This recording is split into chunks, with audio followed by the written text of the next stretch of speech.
I honestly believe that the players feel comfortable. Some of them just anxious to play at the City Ground. They enjoy it so much, and that reflects on the performance of the team. And more than anything is the fans, the noise, the atmosphere, the help that they give us, the extra run that they make us do. How necessary is it to be in the Champions League, to be challenging at the top? So it will not be the end of the world. So we want to qualify for the Champions League, but if it doesn't happen, it's because we have not been good enough and the other teams deserve it. So in 38 fixtures, it's fair enough. You know, the results finish. So we are in the position that is not ideal, but is not bad enough, and is in our hands, and we are going to fight for that. You told me at the start of the season, when the fixtures came out, that this would be a 6-pointer in the race for Champions League football. I think many people would have struggled to believe you. Forest are sensational this season. I know they're struggling right now, but they're one of the stories of the season. They are a terrific story, a terrific club with loads of history. We saw it there in the preamble. And Nuno Espirito Santos really put together a terrific side, defensive strength, creative flair in the midfield, pace in the wide areas. And then Chris Wood, one of the stories of the season, 11 goals in his last 9 games, I think it is. This is a superb example of the way that they play. They're the only side to beat Liverpool at Anfield so far this season. They play to their strengths, balls in from the wide area so that they can make use of Chris Wood's ability in the air. And they've just been terrific all season. Tim. I agree with you. I just think the manager's done a brilliant job. I mean, he just got run out of town when he was a Tottenham manager. He's gone away. And he decided to come back to Nottingham Forest, and they're allowing him to do it how he wants to do it. You know, at Tottenham, he's having to listen to the fans saying, no, we need to play a certain way. I mean, the Liverpool game is a great example of how he can adapt. You know, he sat in there, he was very dogged in the midfield area, and all of a sudden, late in the game, he changed it, brought on Alanga and Hudson-Odoi, and they showed more pace. He saw there was an opportunity to attack more in the second half. I think he needs all the credit. The manager, I think he really does. They have good players. They've been more solid at the back. Goalkeeper's been one of the finds of the season. I mean, he's been outstanding. He's been magnificent. I just think they've got very good players. They've not got world-class talent, but it just shows you what can happen when you get a team ethic and a work ethic, and you're all going in the same direction. And that's exactly what they have there at Nottingham Forest, and they're competitive. They've had a dip. I don't see them finishing in the top 4. I really don't.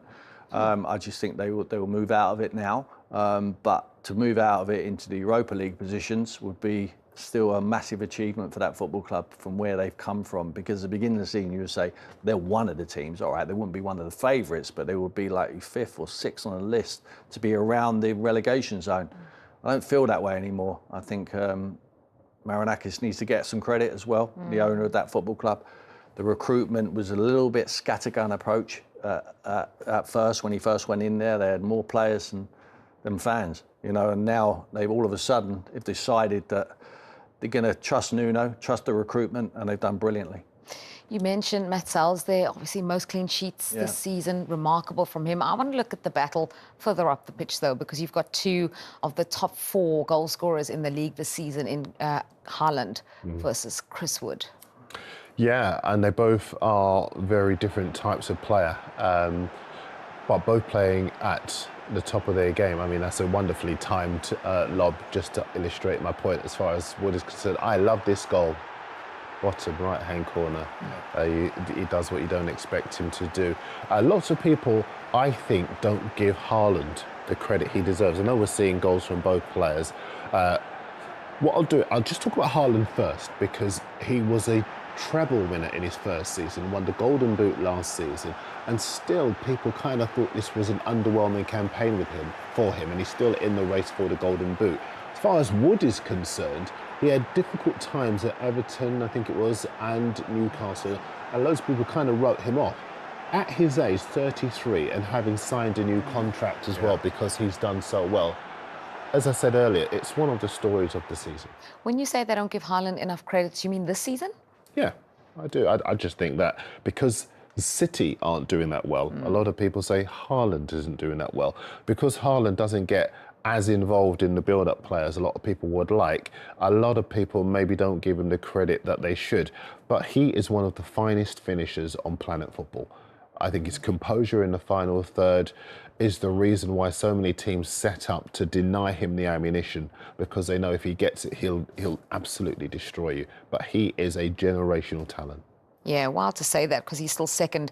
He's 5 goals behind Salah in the race for the Golden Boot in the top scorers charts. But I suppose he's the architect of his own. He set his standard, basically, which is why people would say that about Haaland. What about, from a Manchester City point of view, Rodri? I know very excited for their fans to see pictures of him in training this week. Yeah, it's encouraging. I'm not sure he's going to rush himself back. I think he's a very experienced player who knows what he needs to do. There's no need to rush him back. I think that's key. If they were in the Champions League and pushing high, you know, maybe a Champions League final at the end of the season, then he might feel like it's important to him to get back. I think the Club World Cup's going to be very important for him, and I think that might coincide very well. You know, he's going to be ready for that. I believe that. I'm not sure he will push himself for maybe play a couple of minutes at the end of the Premier League season. Yeah. And maybe see how it goes, but it's very encouraging for Man City fans to know that he'll be back next season. You were a midfielder. Would you want to come back at the end of the season after such a difficult injury, or would you prefer to just have the break, come back, start next season, go into pre-season? I would listen to the medics. I would listen to my body first and foremost, but then I always want to listen to them and just say, am I taking any sort of risk? If they told me I wasn't, then I would say, okay, I want to play. You know, it's soul destroying just sitting there and watching everyone else play, and especially when your team's not doing that well, and you're such an influential figure within that team. I think he'll play as soon as he possibly can, and I see him playing before the end of the season. I really do. It feels like the urgency for his return has lessened slightly, and that's only down to Nico Gonzalez, right? I love Nico Gonzalez. I think next season, when he starts to play alongside Rodri, they're going to be the brick wall in front of the back four that is going to get City back to where they were. In his first game, he only lasted 22 minutes against Leyton Orient in the FA Cup. But since then, we've seen where the money's gone, £63 million. He's got a tactical awareness. He's good in the tackle. His distribution is impressive as well.